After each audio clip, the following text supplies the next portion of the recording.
ಎಲ್ರಿಗೂ ನಮಸ್ಕಾರ. ನಿನ್ನೆ ವಿಡಿಯೋದಲ್ಲಿ ಜಡೆ ಕುಚ್ಚನ್ನ ಯಾವ ರೀತಿ ಹಾಕೋದು ಅಂತ ಹೇಳಿದೆ. ಸಿಂಗಲ್ ಆಗಿ ಹಾಕೋದು. ಇವತ್ತು ಡಬಲ್ ಕಲರ್ ದಾರ ಯೂಸ್ ಮಾಡಿ ಜಡೆ ಕುಚ್ಚನ್ನ ಯಾವ ರೀತಿ ಹಾಕೋದು ಅಂತ ನೋಡೋಣ. ನಾನು ಆಗಲೇ 30 ಎಳೆ ದಾರ ತೊಗೊಂಡು 10 ಡಿವೈಡ್ ಮಾಡಿಕೊಂಡು 2 ಕಲರಲ್ಲಿ ಜಡೆನ ಇಟ್ಕೊಂಡಿದ್ದೀನಿ. ಅದನ್ನು ಯಾವ ರೀತಿ ಹಾಕೋದು ಅಂತ ನೋಡೋಣ. ಬೀಡ್ಸ್ ಸೂಜಿ ದಾರ ತೊಗೊಂಡಿದ್ದೀನಿ.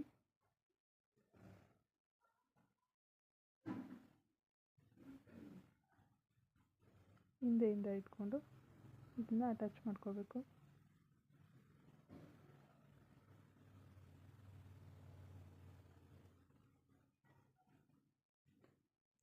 ನೀವು ಯಾವ ಕಲರ್ ಸೀರೆಗೆ ಹಾಕ್ತೀರಾ ಆ ಕಲರ್ ದಾರನೇ ತಗೊಳ್ಳಿ, ಆಗ ದಾರ ಕಾಣಲ್ಲ.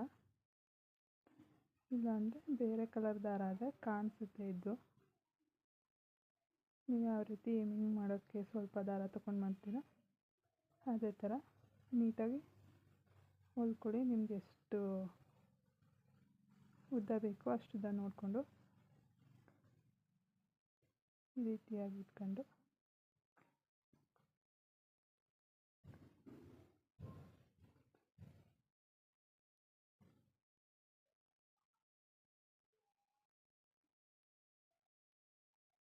ಹೊಲ್ಕೊಳ್ಳಿ.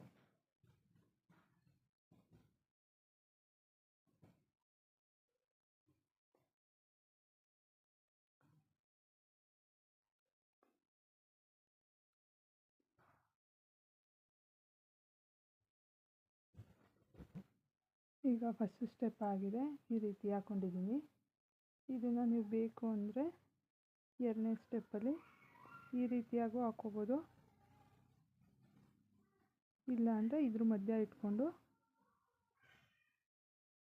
ಈ ರೀತಿಯಾದರೂ ಹಾಕ್ಕೋಬೋದು.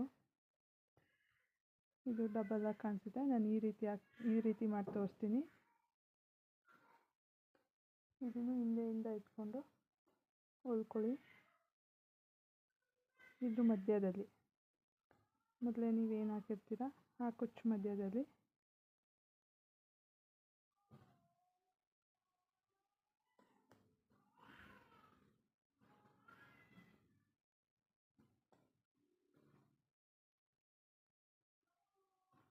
ಇಟ್ಕೊಂಡು ಹೊಲ್ಕೊಳ್ಳಿ.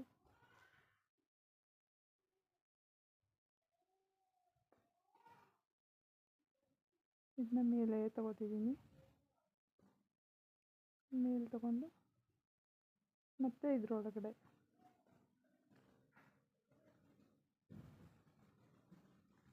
ಸೇರಿಸಿ ಈ ರೀತಿಯಾಗಿ ಹೊಲ್ಕೊಂಡ್ರೆ ಈ ಥರ ಕಾಣಿಸುತ್ತೆ.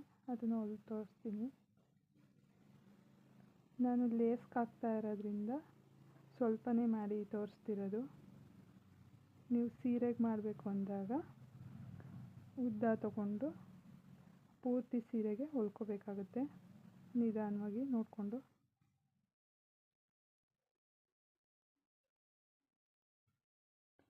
ಇದಕ್ಕೂ ನೀವು ಬೇಕು ಅಂದರೆ ಸ್ಟೋನ್ ಅಥವಾ ಬೀಡ್ಸ್ಗಳಲ್ಲಿ ನಿಮಗೆ ಯಾವ ರೀತಿ ಡಿಸೈನ್ ಬೇಕು ಆ ರೀತಿ ಮಾಡ್ಕೋಬೋದು. ಬೇಡ ನಮಗೆ ಅನ್ನೋದಾದರೆ ಕುಚ್ಚನ್ನು ಹಾಕೋಬೋದು. 40 ಎಳೆಯಲ್ಲಿ ಸಿಂಪಲ್ಲಾಗಿ ಚಿಕ್ಕದಾಗಿ ಕುಚ್ಚು ಹಾಕೊಂಡ್ರೂ ತುಂಬ ಚೆನ್ನಾಗಿರುತ್ತೆ. ಇಲ್ಲಾಂದರೆ ಬೀಡ್ಸಲ್ಲೇ ಕುಚ್ಚು ಹಾಕ್ಕೋಬೋದು.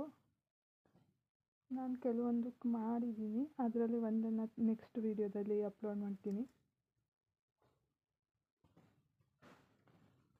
ಈ ರೀತಿ ಹಾಕೋದ್ರಿಂದ ಈ ರೀತಿ ಕಾಣಿಸುತ್ತೆ. ಇದು ನೀವು ಇಲ್ಲಿಗೆ ಬೇಕು ಅಂದರೆ ಕುಚ್ಚು ಹಾಕೋಬೋದು, ಬೀಡ್ಸ್ಗಳು ಹಾಕೋಬೋದು. ನಿಮಗೆ ಯಾವ ರೀತಿ ಬೇಕೋ ಆ ರೀತಿ ಮಾಡ್ಕೋಬೋದು. ನೋಡಿ ಈ ರೀತಿ ಬರುತ್ತೆ ಕೊನೆಯದಾಗಿ. ಇಷ್ಟ ಆಗಿದ್ರೆ ಲೈಕ್ ಮಾಡಿ, ಶೇರ್ ಮಾಡಿ. Thank you.